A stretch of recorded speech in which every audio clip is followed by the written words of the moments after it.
अस्सलाम वालेकुम, आप सबको बहुत बहुत खुशामदीद। मेरा नाम है अहमद और आप देख रहे हैं वॉइस वर्सा। इस प्रोग्राम के अंदर हम पाकिस्तान के अंदर मौजूद मुख्तलिफ तारीखी इमारात के ऊपर जाते हैं और उनकी कहानियों को एक्सप्लोर करते हैं और फिर उन कहानियों को आपके साथ शेयर करते हैं। हम जिन इमारात के ऊपर जाते हैं उनसे मुंसलिक शख्सियात की कहानियों को भी जानने की कोशिश करते हैं और वो भी आपके साथ शेयर करते हैं। आज हम पहुँचे हैं लाहौर के इलाके बागबानपुरा के अंदर और आज के एपिसोड के अंदर हम कवर करेंगे मकबरा जानी खान, जिसका बोर्ड आप मेरे पीछे देख सकते हैं। लाहौर के इलाके बागबानपुरा की भी एक नहायत तवील तारीख़ है और ये एक नहायत तारीख़ी इलाका है। आज हम जिस मकबरे के बाहर खड़े हैं, एक ज़माने में बहुत कुशादा और बागों समेत एक मकबरा हुआ करता था, लेकिन अब ये आपके सामने बिल्कुल एक छोटी सी गली के अंदर जो है वो एक एंड पे थोड़ी सी जगह पर ये मकबरा रह गया है। तो अगर हम बागबानपुरा की तारीख़ के बारे में थोड़ी सी बात कर लें तो ये वो इलाका है जो कि शहनशाह शाहजहाँ ने जब अपने ज़माने में शालामार बाग तामीर करवाया था तो उन्होंने जिससे ये ज़मीन ली थी मियाँ यूसुफ से, तो उनको उन्होंने ये इलाका जो है वो अलॉट किया था और फिर यहाँ पर जो है वो बाद में मुख्तलिफ चीज़ें जो है वो तामीर होती रहीं और इसी जगह पर बागबानपुरा के अंदर और इसके साथ साथ जो मुंसलिक दीगर इलाके हैं वहाँ पर मुगलिया दौर में मुख्तलिफ मकबरे बनते रहे और बागात भी बनते रहे शालामार बाग के साथ साथ। लेकिन वक्त के साथ साथ अंग्रेज़ों का दौर आते आते यहाँ से अब वो तमाम बागात जो है वो ख़त्म हो चुके हैं और अब आपके सामने जो है ये मुख्तलिफ छोटे छोटे घर बन चुके हैं यहाँ पर। तो बागबानपुरा की तारीख़ जो है उसके अंदर ये मकबरा भी नहायत अहमियत का हामिल है और बागबानपुरा की तारीख़ लाहौर की तारीख़ के लिए बड़ी अहम है। तो आइए इस एपिसोड के अंदर जो है हम इस कहानी को डिस्कवर करते हैं कि कौन थे जानी खान, उनका मकबरा यहाँ पर क्यों मौजूद है और कब बना, किसने बनवाया। तो ये सारी बातें जानेंगे आज के इस एपिसोड में और आइए अब आपको हम लेके चलते हैं उस मकबरे के अंदर। ये इस मकबरे की एंट्रेंस है। जैसा कि मैं आपको पहले भी बता चुका हूँ कि एक ज़माने में यहाँ पर जो है वो बहुत बड़ा एक कुशादा बाग हुआ करता था, लेकिन आज जो हमारे लिए जो एंट्रेंस यहाँ पर रह गई है वो सिर्फ एक छोटा सा दरवाज़ा है। तो इसी छोटे से दरवाजे के अंदर से हम होते हुए मकबरे तक पहुँचेंगे। देख सकते हैं कि हमारे पीछे जो है इस टाइम पर वो मकबरा मौजूद है जिसके बारे में आज हम बात करेंगे। एक नज़र आप इस मकबरे पर दौड़ाएं तो आपको ये लगेगा कि ये मकबरा कोई बहुत ही बोसीदा और ख़स्ता हाल किस्म का मकबरा है।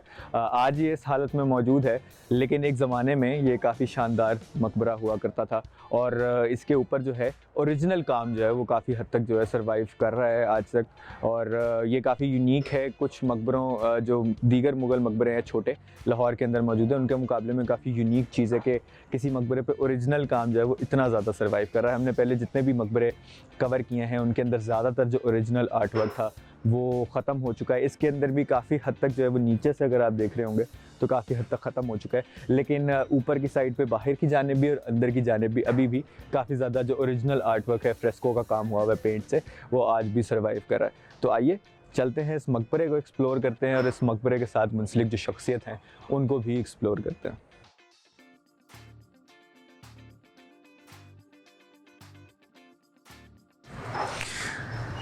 तो अब अगर हम बात कर लें कि मकबरा है किसका और कौन सी शख्सियत हैं जो इस मकबरे के साथ जुड़ी हुई हैं, तो जैसे कि आपने बाहर नाम पढ़ा भी है जानी खान, तो ये मकबरा जानी खान का है जिन्हें कुछ तारीख़ दानों ने खान खाना के नाम से भी लिखा है, यानी खानों का खान, सरदारों का सरदार। तो इससे ये बात तो साबित हो गई कि ये कोई अहम शख्सियत थे अपने ज़माने में और इसीलिए उनका इस तरह का मकबरा भी तामीर करवाया गया। तो ये किस ज़माने के अंदर थे इसके ऊपर भी हम थोड़ी सी बात कर लेते हैं। तो ये बात है 18वीं सदी के दरमियाने कुछ अरसे की, तकरीबन 1750 के आसपास की, जिस ज़माने में ये मकबरा तामीर करवाया गया था। और इसी ज़माने में एक और मकबरा तामीर करवाया गया था जो कि शरफ़ुन्निसा बेगम का मकबरा है। हमने अपनी पिछली एपिसोड के अंदर उसको कवर किया था, उसको सरू वाला मकबरा भी कहा जाता है। और आज हम इस मकबरे के ऊपर पहुँचे हैं। यहाँ पर कुछ आर्ट वर्क है जो उसी ज़माने में किए गए कुछ दीगर मकबरों के ऊपर भी किया गया था, उसके बारे में भी हम बात करेंगे जब हम अपने आर्किटेक्चर और आर्ट वर्क के सेक्शन के अंदर उन चीज़ों पर बात करेंगे। लेकिन उससे पहले ये जान लेते हैं कि जानी खान थे कौन। अब जानी खान की शख्सियत के बारे में ज़्यादा कुछ नहीं पता है, तारीख़ दानों को भी ज़्यादा कुछ नहीं पता है और तारीख़ के और आकिस पे ज़्यादा कुछ नहीं कहते और काफ़ी ज़्यादा कन्फ्यूजन भी है कि जानी खान थे कौन। तो अब अगर हम एक पहले वर्जन के ऊपर जो है वो चले जाएं जो कि एक नहायत मशहूर तारीख़दान लाहौर की तारीख़ से मुतल्लिक कन्हैया लाल जी, उन्होंने अपनी किताब तारीख़ लाहौर के अंदर जो वर्जन लिखा है जानी ख़ान की तारीख़ का कि जानी ख़ान कौन थे, तो पहले हम उसको डिस्कस कर लेते हैं। तो उनके मुताबिक जानी ख़ान जो थे वो दरअसल मोहम्मद शाह रंगीला के दौर में एक मुग़ल नोबल थे, एक मुग़ल अमीर थे, मुग़ल अफ़सर थे, और उनका ताल्लुक़ बताया जाता है कमरुद्दीन के साथ, और वो कमरुद्दीन के बेटे थे। और इसके अलावा जो है वो भाई थे मीर मन्नू के, जो कि उस ज़माने में यहाँ के इस इलाके के गवर्नर भी बने बाद में। तो इस निस्बत से आप ये अंदाज़ा लगा सकते हैं कि वो एक इम्पॉर्टेंट फैमिली से ही ताल्लुक़ रखते थे, और इसी वजह से जो है उनका थोड़ा बहुत जो है वो मर्तबा भी था मुग़लिया सल्तनत में। हालांकि उस टाइम पर मुग़लिया सल्तनत जो है वो काफ़ी हद तक कमज़ोर हो चुकी थी, और इतनी ज़्यादा उसकी ताकत जो अज़मत रफ्ता थी वो काफ़ी हद तक कम हो चुकी थी, और मुग़लिया सल्तनत भी आहिस्ता आहिस्ता जो है वो घट रही थी।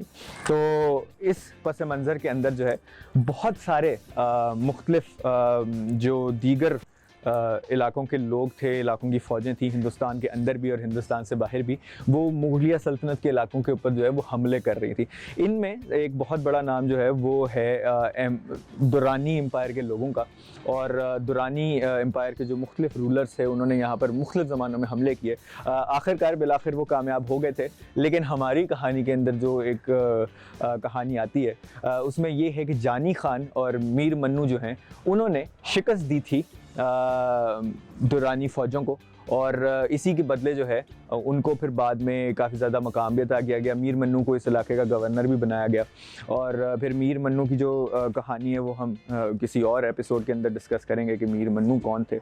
लेकिन बहरहाल जानी ख़ान का मकबरा जो है वो उसी दौर की पैदावार है, क्योंकि उसी दौर के अंदर ही बनवाया गया था। कहते हैं कि उस जंग के बाद, जिस जंग के अंदर इन्होंने शिकस्त दी थी दुरानी फ़ौजों को, तो उसके बाद या उसी जंग के अंदर इनका इंतकाल हो गया था, या फिर उस जंग के कुछ अर्सा बाद इनका इंतकाल हो गया था। और ये मकबरा जो है या तो मोहम्मद शाह रंगीला के दौर में शुरू हुआ था, या फिर मोहम्मद शाह रंगीला के बेटे अहमद शाह के दौर के अंदर इसकी तामीर शुरू हुई थी, या फिर ये भी कहा जा सकता है कि तामीर मोहम्मद शाह रंगीला साहब के ज़माने में हुई और फिर अहमद शाह के दौर में जो है इसकी तकमील हुई। तो ये एक वर्जन है हिस्ट्री का जिसके अंदर जो है जानी ख़ान हमें नज़र आते हैं जंगें लड़ते हुए और मुग़लिया सल्तनत को बचाते हुए। और यहाँ पर जो है उनका नाम जो हिस्ट्री के अंदर आता है वो आता है इत्माद-उद-दौला का, और उनको जानी ख़ान भी किसी वजह से कहा जाता था। और उनका जो यहाँ पे ख़ानदान का हमने एक जायज़ा लिया कि उनका ख़ानदान क्या था, तो वो कुछ इस तरह से बनता है कि वो मीर मन्नू के भाई थे और कमरुद्दीन के बेटे थे। तो ये एक वर्जन है हिस्ट्री का। इसके अलावा भी कुछ और वर्जन्स हैं और थोड़ी बात उनके ऊपर भी कर लेते हैं, लेकिन इससे पहले आप ज़रा इस मकबरे को एक दफ़ा देख लें और एक जनरल, एक लीडिंग मुग़ल जो उस ज़माने के अफसर थे उनका मकबरा देख लें, और आज जिस हालत में मौजूद है उसको भी देख लें। अभी जो हमने कहानी जानी ख़ान के बारे में और किस तरह से जो कन्हैया लाल ने उनके बारे में लिखा कि वो कौन थे, उनकी शख्सियत क्या थी, उनका असल नाम क्या था, तो कन्हैया लाल की किताब के मुताबिक जो है जानी ख़ान की वफ़ात जंग के फ़ौरन बाद नहीं हुई थी, जिस तरह कि हमने पहले डिस्कस किया। ये कुछ और वर्जन्स के अंदर आता है हिस्ट्री के, जो कि हम साथ साथ डिस्कस करते जाएंगे। लेकिन कन्हैया लाल लिखते हैं कि बहुत सालों तक जो है जानी ख़ान बतौर आर्मी चीफ़ या आर्मी लीडर रहे थे मीर मन्नू के, जब तक वो पंजाब के अंदर गवर्नर थे, और तकरीबन सन 1778 के अंदर जाके उनकी वफ़ात हुई थी, और फिर जाके जो है ये मकबरा बनवाया गया था। इस टाइम तक जो है मोहम्मद शाह रंगीला की हुकूमत तो ख़त्म हो चुकी थी, तो जाहिर सी बात है कि फिर ये उनके बाद किसी ने बनवाया था। इसी किस्म का वर्जन जो है वो सैयद मोहम्मद लतीफ़ ने अपनी किताब के अंदर लिखा है, जिनको जो कि एक और बहुत ज़्यादा मंझे हुए राइटर हैं उस ज़माने के लाहौर की हिस्ट्री से मुतल्लिक। उनको ख़ान बहादुर भी कहा जाता था। तो उन्होंने भी इसी किस्म की जो है वो स्टोरी जो कन्हैया लाल ने लिखी थी, उन्होंने भी इसी किस्म की स्टोरी बताई है इस मकबरे को लेकर। और ये दोनों जो हैं वो मोतबर तरीन नाम है 19वीं सदी के लाहौर की हिस्ट्री से मुतल्लिक। तो अगर ये लोग हिस्ट्री के किसी वर्जन के बारे में लिख रहे हैं तो उसको हमें थोड़ी सी रिस्पेक्ट तो देनी पड़ेगी। लेकिन जिस तरह की मैंने पहले बात की कि कुछ वर्जन्स जो हैं वो इस चीज़ से डिसएग्री भी करते हैं और इस बात का इनकार करते हैं कि इस तरह की कोई चीज़ हुई थी। अब जो हमने पहले बात की थी कि जो जंग हुई थी दुरानी फ़ौजों के साथ मुग़लों की, उस जंग के अंदर दूसरे वर्जन्स के मुताबिक जो है उसी जंग में या उस जंग के 1 साल बाद जो है इनकी वफ़ात हो गई थी और ये बात है सन 1748 की। तो 2 वर्जन्स जो हैं हिस्ट्री के, उनके बीच में तकरीबन 30 साल का फ़र्क है जो वफ़ात का टाइम जानी खान का बताया जाता है। तो इस वजह से जो है काफ़ी ज़्यादा अनसर्टेनिटी है इनकी स्टोरी को लेके, इनके मकबरे की कहानी को लेके कि किसने बनवाया, किसके दौर में बना, और जानी खान की अपनी शख्सियत से मुतल्लिक भी कि वो कौन थे, कब उनकी डेथ हुई। तो अब एक दूसरा वर्जन जो है हिस्ट्री का उसको देख लेते हैं जिसके अंदर ये बताया जा रहा है कि इनकी वफ़ात 1748 के आसपास हुई थी। तो उस स्टोरी के मुताबिक जो नाम हमने पहले इत्मादुद्दौला लिया, वो नाम जो है उसकी वफ़ात तो हुई थी सन 1759 में तकरीबन, और ये हुआ था वाक़या दिल्ली के अंदर, और उस ज़माने में जो है उनको असैसिनेट करवा दिया गया था एक और मुग़ल अफसर इमादुल मुल्क के कहने पर। तो ये हिस्टोरियंस का एक और वर्जन है कि ये शख्सियत तो ये नहीं हो सकती क्योंकि उनका इंतकाल भी दिल्ली में हुआ था और वो टाइमलाइन भी बिल्कुल ही डिफरेंट जारी होती है और उस कहानी के किरदार भी बिल्कुल मुख्तलिफ है। तो अब अगर हम उस स्टोरी को एक्सप्लोर करें तो उसके अंदर एक और थ्योरी ये आती है जो जानी खान के किरदार को कोई नाम तो नहीं देती है सच, लेकिन उसके अंदर ये ज़रूर बताया जाता है कि उनका ताल्लुक़ दूसरे दीगर लोगों के साथ क्या था, और उसके अंदर भी मीर मन्नू जो हैं वो बहुत इंपॉर्टेंट एक कैरेक्टर हैं। तो मीर मन्नू से उनका ताल्लुक़ ये बताया जाता है कि वो उनके भाई नहीं थे बल्कि उनके ससुर थे, और उनके ससुर होने की हैसियत से वो उनके काफ़ी करीब थे। लेकिन उसके अंदर भी ये बात ज़रूर बताई जाती है कि वो दुरानी फ़ौजों से ज़रूर लड़े थे, वो और मीर मन्नू। जब दुरानियों ने यहाँ पर हमला किया था, उनके जो लीडर थे अहमद शाह दुरानी, उन्होंने जब यहाँ पर हमला किया था तो काफ़ी सारे ऐसे लीडर्स थे जो उस ज़माने में यहाँ पर लाहौर में मुग़ल कमांड को लीड कर रहे थे या मुग़ल एडमिनिस्ट्रेशन को लीड कर रहे थे, जो यहाँ से भाग गए थे।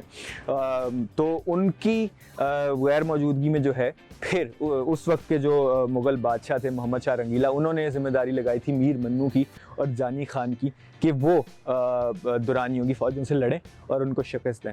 तो बिलाखिर उन्होंने जो है ये काम कर दिखाया। उन्होंने फॉर द मोमेंट कुछ सालों के लिए जो है मुग़लिया सल्तनत का ज़ोर इस इलाके में कायम रखा, और फिर जिस तरह मैंने आपको बताया कि उसके बाद उनको मीर मन्नू को यहाँ की गवर्नरशिप दी गई पंजाब रीजन की, और जानी खान जो है वो उनके ख़ास आदमी थे। लेकिन इस वर्जन में स्टोरी के उस जंग के तकरीबन या तो उसी जंग में उनका इंतकाल हो गया या उस जंग के 1 साल बाद उनका इंतकाल हो चुका था। अब जो जानी खान की शख्सियत है, ये इसका एक और ताल्लुक़ भी लाहौर के ही रहने वाले एक और मुग़ल अमीर कह लें आप उन्हें, एक और मुग़ल अफसर कह लें, एक और मुग़लिया कोर्ट के एक अहम रुकन कह लें, ज़करिया ख़ान, उनसे भी इनका रिश्ता जो है वो जोड़ा जाता है। और ये कहा जाता है कि ज़करिया ख़ान से भी इनका ताल्लुक़ था, एक रिश्तेदारी थी, और ये ज़करिया ख़ान वही हैं जो शरफ़ुन्निसा बेगम के भाई थे, और शरफ़ुन्निसा बेगम वो हैं जिनकी जो तदफ़ीन है वो सरू वाले मकबरे में हुई है, जिसके बारे में हमने अपनी पिछली एपिसोड के अंदर बात की थी। और उनका ताल्लुक़ जो ज़करिया ख़ान से बताया जाता है वो यही बताया जाता है कि वो उनके ब्रदर इन लॉ थे, तो यानी कि उनकी एक और बहन से जो है वो उनकी शादी हुई थी जानी खान की। तो इस सब स्टोरीज़ में, इन सब वर्जन्स के अंदर जो है जानी खान, इतना तो हमें ज़रूर पता लगता है कि चाहे वो एक आप कह लीजिए मीर मन्नू के भाई थे या मीर मन्नू के ससुर थे, लेकिन वो कोई एक अहम शख्सियत थे। उनका नाम इत्मादुद्दौला था या फिर उनका कोई और इस तरह से, क्योंकि इत्मादुद्दौला जो है एक टाइटल था, और हो सकता है उनका असल नाम जानी खान ही हो और कोई और टाइटल हो जो तारीख़ी किताबों में, तारीख़ के वर्जन्स में कहीं घुटमुट हो गया हो। तो ये स्टोरी काफ़ी ज़्यादा कॉम्प्लिकेटेड है, जिस तरह अभी मैं भी आपको बता रहा हूँ, तो ये काफ़ी ज़्यादा कन्फ्यूजिंग लग रही होगी। तो एक दफ़ा ज़रा इसको हम नैरो डाउन करके देख लेते हैं ताकि ज़रा सही तरीके से समझ आ सके। तो 2 मुख्तलिफ वर्जन्स जो हैं हमें मेनली इस मकबरे से एसोसिएटेड शख्सियत के बारे में मिलते हैं जिनका नाम जानी खान है। पहला वर्जन ये है कि जानी खान जो थे वो मीर मन्नू के भाई थे और कमरुद्दीन के बेटे थे, और इनका टाइटल था इत्मादुद्दौला, और 1748 के अंदर इन्होंने दुरानियों के ख़िलाफ़ जंग में मुग़लिया सल्तनत की फ़ौजों को जो है वो लीड किया था मीर मन्नू के साथ, और उसके जंग के इख्तिताम के बाद जो है वो मीर मन्नू यहाँ गवर्नर बन गए और ये उनके आर्मी चीफ़ बन गए एक तरीके से। और सन 1778 में इनकी वफ़ात हुई और उसके बाद ये मकबरा तामीर करवाया गया। जो दूसरा वर्जन है वो ये कहता है कि ये वो शख्सियत नहीं है जानी खान, बल्कि इनका ताल्लुक़ मीर मन्नू के साथ ये था कि वो उनके ससुर थे, और इसके अलावा ज़करिया ख़ान के साथ भी उनका ताल्लुक़ बताया जाता है।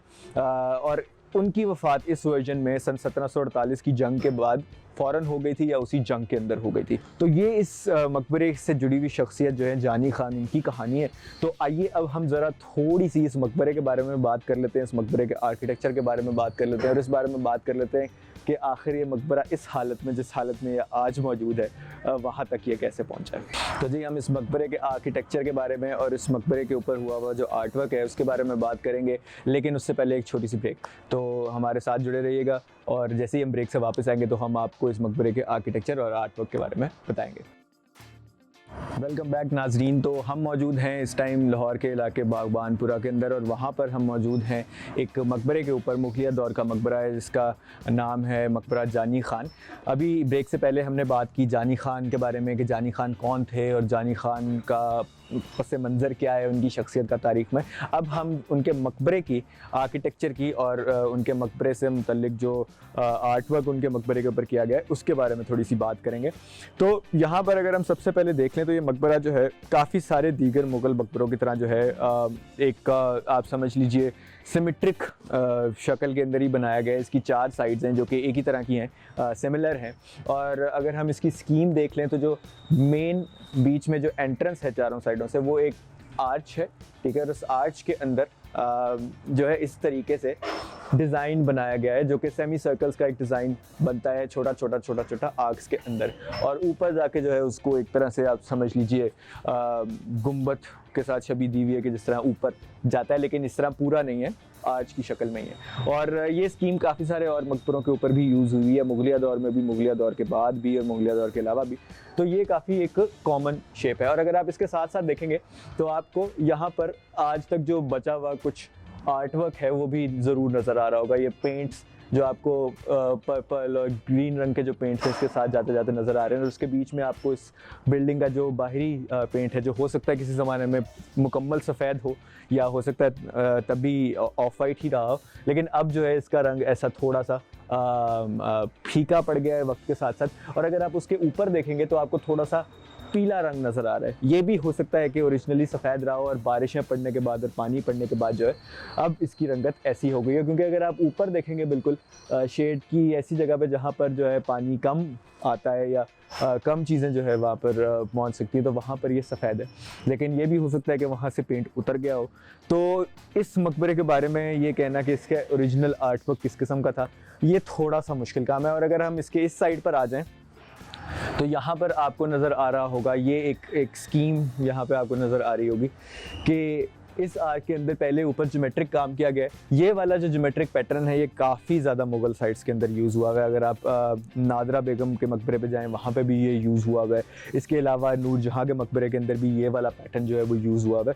तो ये पैटर्न बहुत ज़्यादा मुग़ल मकबरों के अंदर, ये जो आपको ऊपर लाइनें सी नज़र आ रही हैं, ये बहुत सारे मुग़ल मकबरों में यूज़ होता है। ये गुंबद के अंदर भी यूज़ होता है, छत के ऊपर बनाए जाने के लिए, और बाहर इस तरह की आर्चेस के ऊपर भी यूज़ होता है। और उसके नीचे अगर आप देखेंगे तो यहाँ पर आपको और छोटी छोटी इस तरह से आर्चेस जो है वो इस आर्च के अंदर बनी हुई नज़र आएंगी, और उसके ऊपर जो है इस तरह से फूलों के डिज़ाइन और जो फ्लोरल डिज़ाइन है वो बने हुए हैं। अंदर वाली जो साइड है इसकी वो भी अभी हम आपको दिखाते हैं, उससे आपको अंदाज़ा होगा कि इन जगहों पर भी ओरिजिनली कुछ ना कुछ पेंट हुआ होगा, जो कि अब वक्त के साथ साथ जो है वो गुम चुका है। अगर आप यहाँ पर देखेंगे तो ये कुछ ईंटें हैं यहाँ पर जो छोटी लगी हुई हैं, ये भी उस ज़माने में इसी तरह की ईंटें यूज़ होती थी।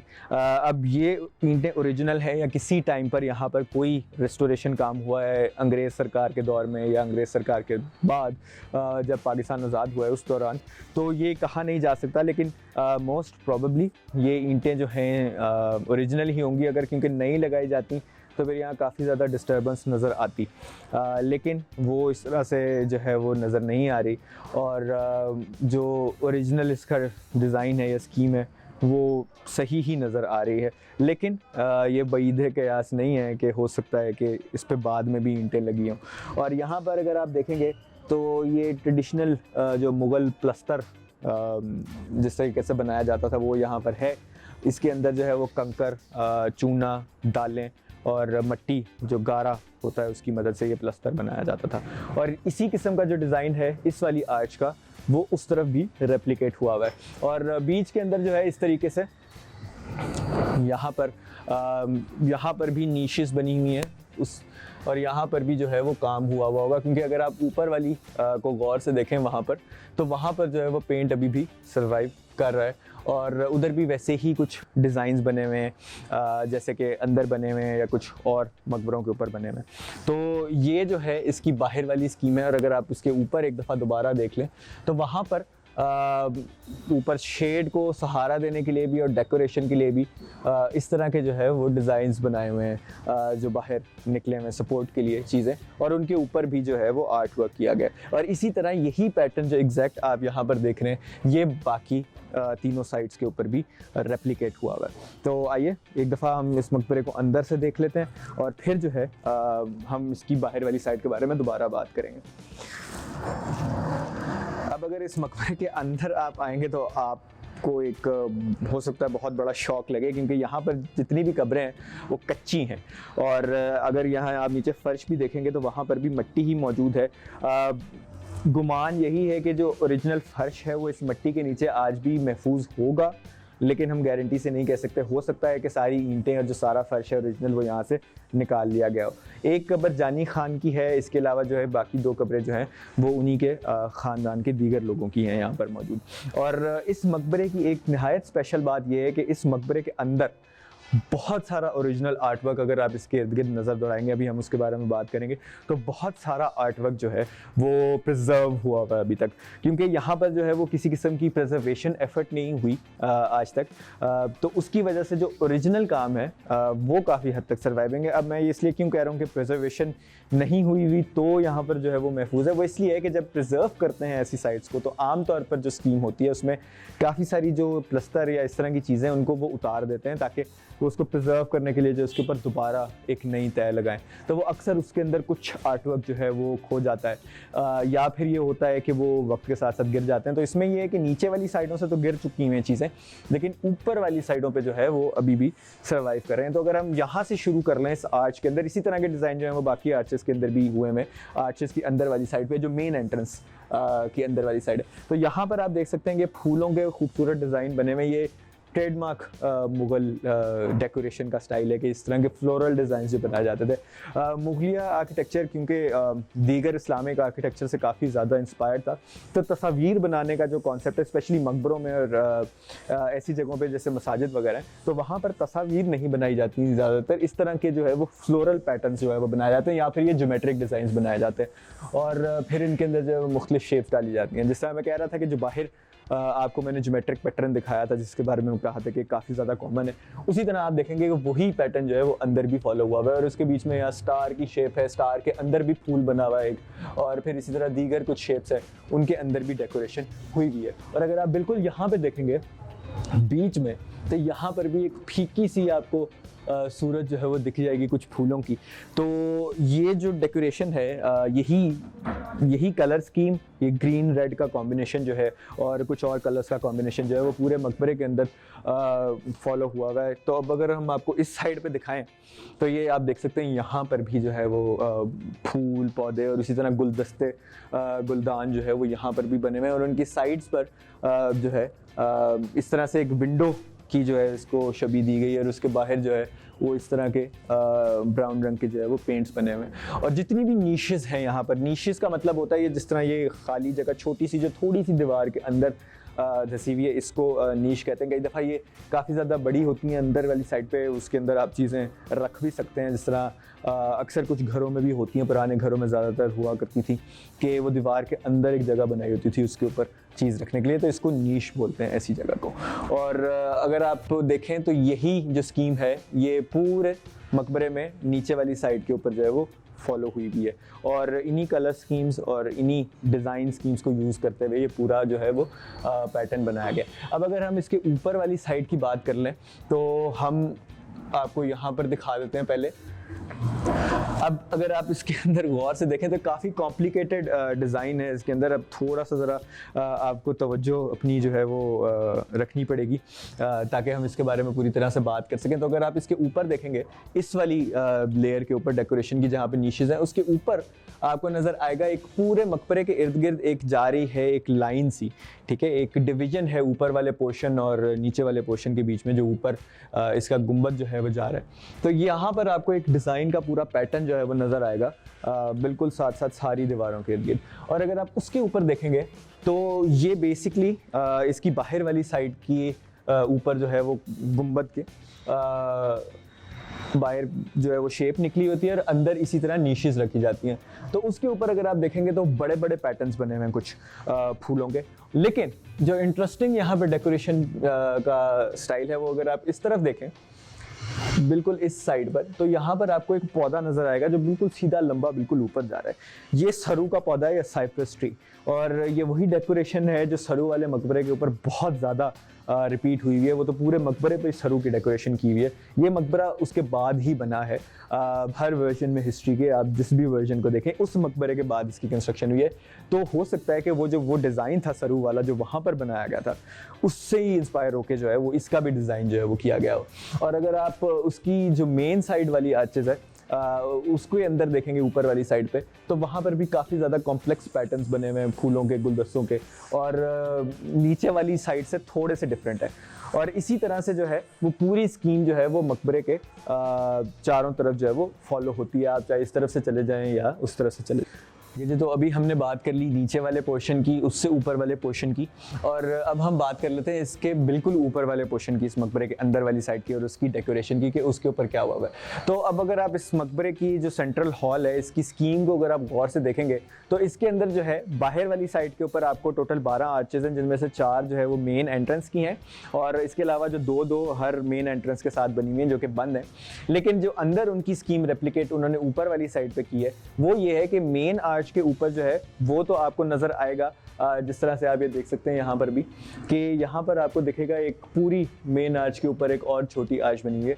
लेकिन अगर आप इस साइड पे देखेंगे तो ये आपको नज़र आएगा कि जो ये वाली आर्चेस हैं ये एक तो थोड़ी सी डीप है, और ये बेसिकली जो हमारे इस साइड पर बाहर आर्च है एक, और इस साइड पे जो बाहर आर्च है, उन दोनों के ऊपर कंबाइंड ये एक आर्च है। तो अगर बाहर वाली साइड के ऊपर जो है वो 12 आर्चेस हैं, तो अंदर वाली साइड के ऊपर आपको 8 दिखेंगी, जो मतलब 4-4 मतलब 2-2 के ग्रुप के ऊपर एक है। और इसी तरह आप जैसे गुंबद के ऊपर जाते जाएंगे, आप देखेंगे कि हर आर्च के ऊपर आर्टवर्क हुआ हुआ है, निहायत इंट्रिकेट आर्टवर्क है, और उसके ऊपर जो है वो एक ज्योमेट्रिक पैटर्न की एक लेयर है जो उन जगहों के अंदर जाती है जहाँ पर वो आर्चेस कर्व करती हैं, उनके अंदर भी वो है जगह, और उसके अलावा हर आर्च के ऊपर भी थोड़ा थोड़ा उस डेकोरेशन का पैटर्न है। तो एक तरह से आप कह रहे हैं कि ऊपर वाले आर्टवर्क से पहले ये एक ट्रांजिशन है। जिस तरह नीचे उन्होंने ट्रांजिशन के लिए ये चीज़ यूज़ की है जो आप देख रहे हैं, ये पूरे मकबरे के अंदर वाली साइड पर बनी हुई है, और इसके ऊपर जो है वो ज्योमेट्रिक पैटर्न यूज़ हुआ है। और उसके ऊपर अगर आप देखेंगे गुंबद के अंदर, तो गुंबद के अंदर आपको उन 8 आर्चेस के ऊपर जो है वो 8 गोलाई में, या आप जो भी इसको ओवल शेप कह लें, उसके अंदर एक पैटर्न बना हुआ है। उसके नीचे भी मज़ीद डेकोरेशन भी है, लेकिन आपके आसानी के लिए आप अगर इसको इस तरह से देखेंगे कि वो जो ओवल पैटर्न है वो बनाए गए हैं हर एक 8 जो अंदर वाली आर्चेस है उनके ऊपर, और वो बीच में लीड कर रहे हैं बिल्कुल सेंटर पे इस मकबरे की। अब अगर आप बिल्कुल गौर से देखेंगे तो बीच में भी एक आर्ट पैटर्न आपको नज़र आ रहा होगा। वो बहुत थोड़ा सा पोर्शन है जहाँ पर ये सर्वाइविंग है इस टाइम पे, बीच वाला आर्ट वर्क, लेकिन मोस्टली जो है वो बीच वाली चीज़ जो है वो गिर चुकी है और अंदर से हमें ईंटें जो है वो दिखाई दे रही हैं। तो ये इसके अंदर वाले सेंट्रल हॉल की स्कीम है। अब एक दफ़ा अगर दोबारा हम आपको ऊपर बिल्कुल दिखाएं तो ये गौरतलब बात है, ये बात एक दफ़ा मैंने पहले भी एक एपिसोड के अंदर की है, लेकिन आज भी यहाँ पे चूंकि ये नज़र आ रही है तो हम एक दफ़ा दोबारा इसके ऊपर बात कर लेते हैं कि आप देखें यहाँ पे किसी किस्म के लेंटर का इस्तेमाल नहीं हुआ हुआ, यहाँ पर किसी भी किस्म की मतलब आप वो गार्डर टीयर वगैरह का इस्तेमाल नहीं हुआ हुआ, बल्कि वेट डिस्ट्रीब्यूशन जो है वो इस तरीके से की गई है कि ईंटों को गुलाई में सर्कुलर, एक छोटा सर्कल और उसके ऊपर एक बड़ा सर्कल, फिर बड़ा सर्कल, फिर बड़ा सर्कल, तो इस तरीके से जो है इसको सहारा दिया गया और इस तरीके से वेट डिस्ट्रीब्यूशन की गई है। तो ये मुगलिया दौर के अंदर काफ़ी कॉमन स्कीम थी इस तरह से छतें डालने की और इनके बारे में इनके ऊपर जो है वो वेट डिस्ट्रीब्यूशन करने की। तो ये हमने अंदर वाली साइड से आपको इस मकबरे का जो सेंट्रल हॉल है वो दिखाया है, उसके बारे में बात की है, उसके कुछ आर्किटेक्चरल फीचर्स के बारे में बात की है, उसके आर्ट वर्क के बारे में बात की है।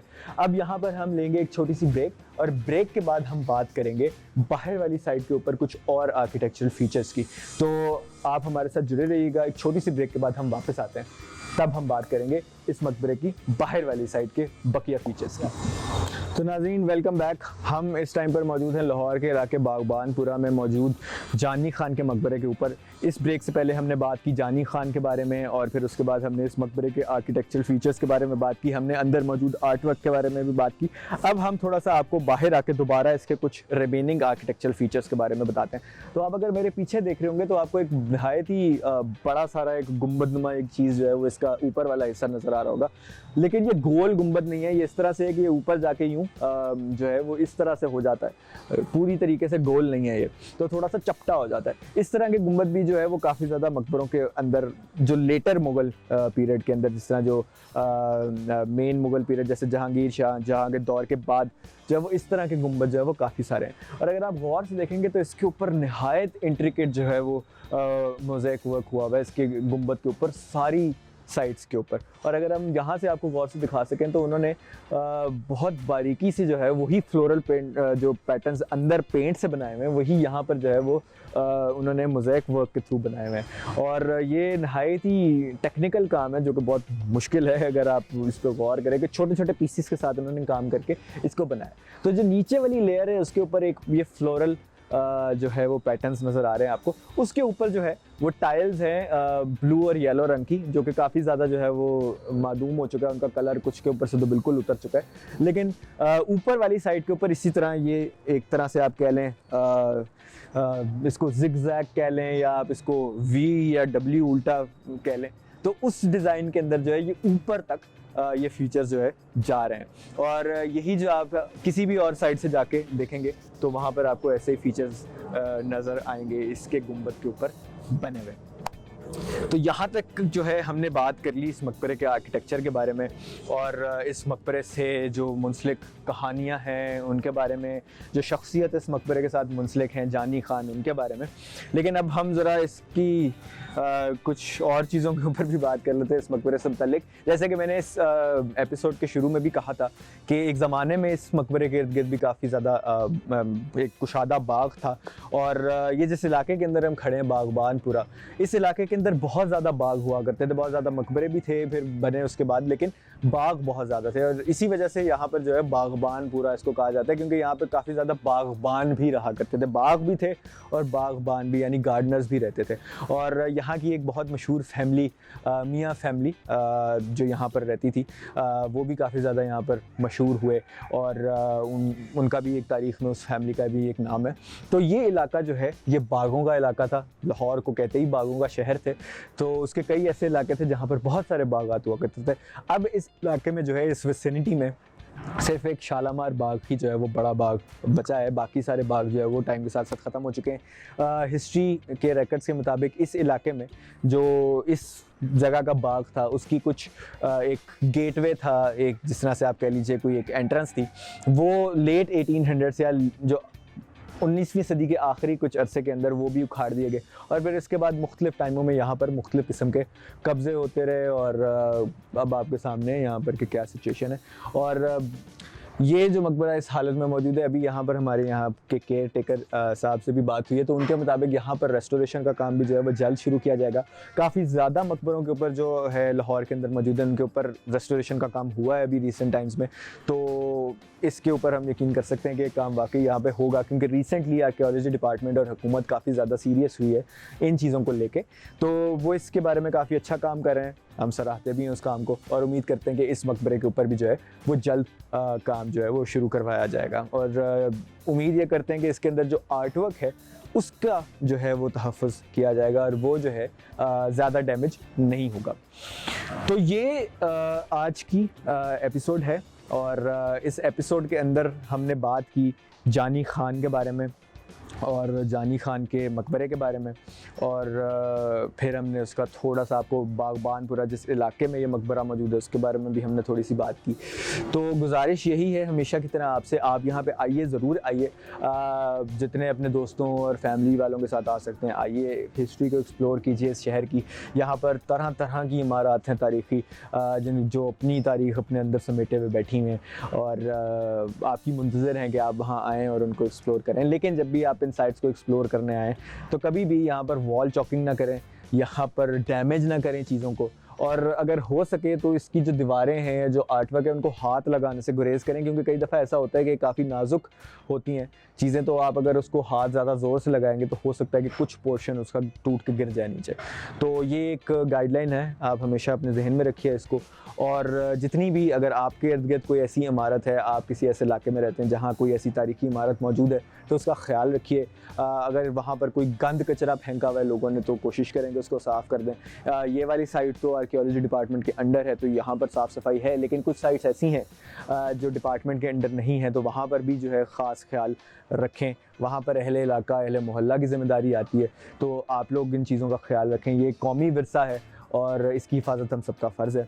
अगली बार हम हाज़िर होंगे किसी और बिल्डिंग के साथ, उस बिल्डिंग के साथ जुड़ी हुई शख्सियत की कहानी के साथ, और वो हम आपके साथ शेयर करेंगे। तब तक के लिए आप अपना बहुत ज़्यादा ख्याल रखिए और खुदा निगहबान।